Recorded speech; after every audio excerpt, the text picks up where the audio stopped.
Hey y'all, Irix Guy here. Now a lot of you have asked what's the difference between the FDR-AX100, commonly just referred to as the AX100, and the Sony RX10 II, commonly referred to as the Sony RX10 Mark II. Now what I'm doing a side-by-side comparison, and throughout this video I'll alternate between the two cameras. I've got them side-by-side. Their own Me Photo tripods, if you're curious about that.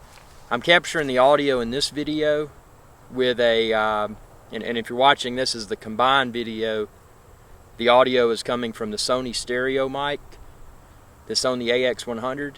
What I've also done is you can watch this video separately with the AX100 or the RX10 II. Now on the RX10 II, I've got a different mic on it.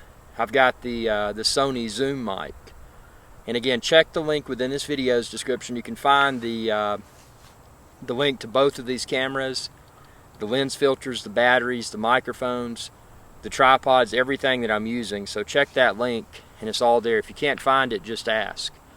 As far as the cameras themselves, they're both set up to 4K, 30 frames per second at 100 megs per second. So 30 frames per second. 100 megs per second for the right. Same memory card.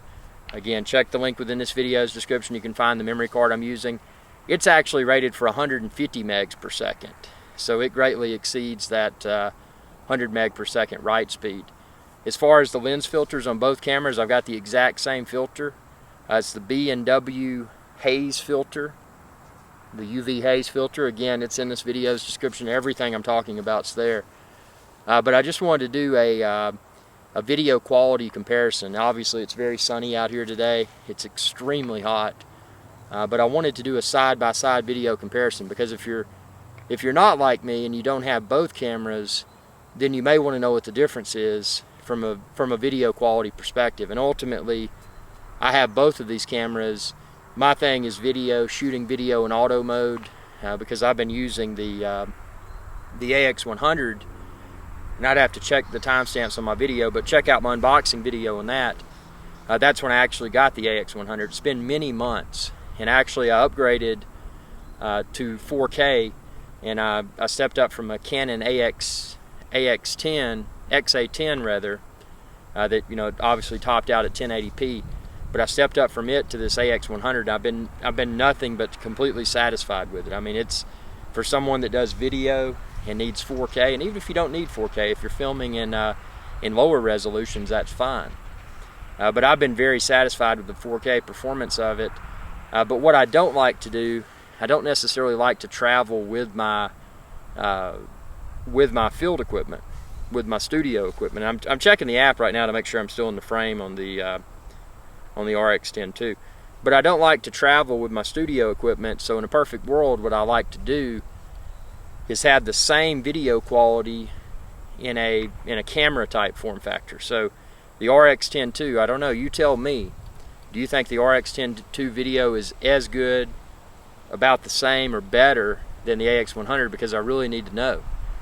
Because ultimately what I want to do with the RX10 II is make it my field video camera.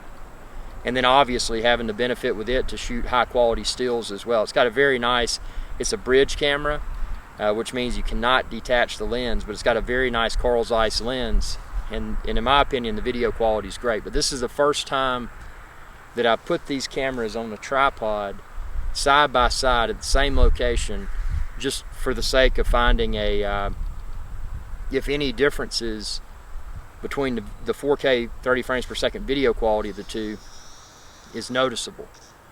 So I'm curious about this myself. So at the time of talking about this, I don't know, because I haven't returned to the studio to edit the videos. So tell me what you think, and I hope this video is helpful for you, because it's with 4K, and there's a lot of people that still feel that that 4K is something that's a waste of money right now. But I think more people are starting to see what I saw when I first got my 4K camera, this AX100. They're seeing that the UltraHD, the 4K televisions, they're becoming less and less expensive, and they're becoming more and more popular because people are buying those sets, even if they're not yet in a position where they can watch 4K content, satellite providers, cable providers, etc. They can watch 1080p content that's up converted. It looks near 4K quality. And the big thing about it is YouTube, like I'm on, they can, if they've got a smart TV that's 4K, you're probably watching this because you're looking for content. If you're not trying to decide which 4K camera to buy, you're probably watching this to see the quality of your 4K TV. Because when you watch this, or any of my 4K videos, and then you watch a standard full HD 1920 by 1080, the difference is mind-blowing.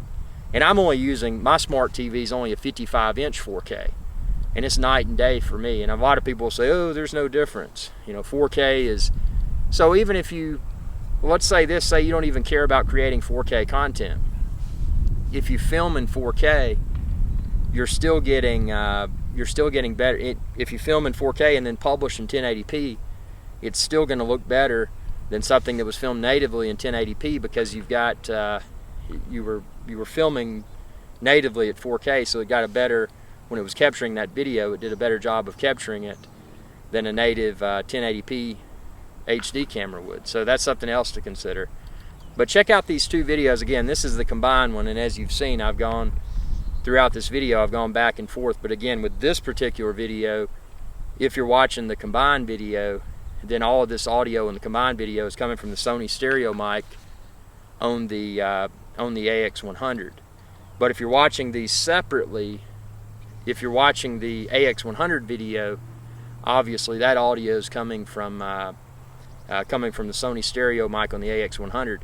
But if you're watching the RX10 2 video that's by itself, then that audio is coming from the Sony Zoom mic that's attached to the RX10 2. So it's going to be interesting from my perspective as well. This video test kind of serves multiple, well, it serves an abundance of purposes, and one of those being the audio quality of these external mics, because I wanted to test those out and see, you know, what's my best field mic. Do I want to travel with the stereo external Sony mic, or do I want to travel with the Zoom external Sony mic? And I mean, they both got their advantages, but both of them are they're phantom powered. They're powered by the, I forget what it's called. Is it the multi-shoe interface? Whatever Sony calls it, their hot shoe on the top. And so you don't have to fumble with batteries with them like you do some other popular mics, and that's nice. That's just one less thing to have to, you know, check the battery levels of, because it's pulling the power from your camera's battery. So tell me what you think, and I know a lot of you have been waiting for this video, and I appreciate you being patient, because I've got so many videos that, you know, if you watch my channel, you know that I've got thousands of videos, and it's getting around to it and actually creating the video. But everything I say I'm going to create, I do everything in my power to try to make it happen. So with that being said, I hope this video is beneficial.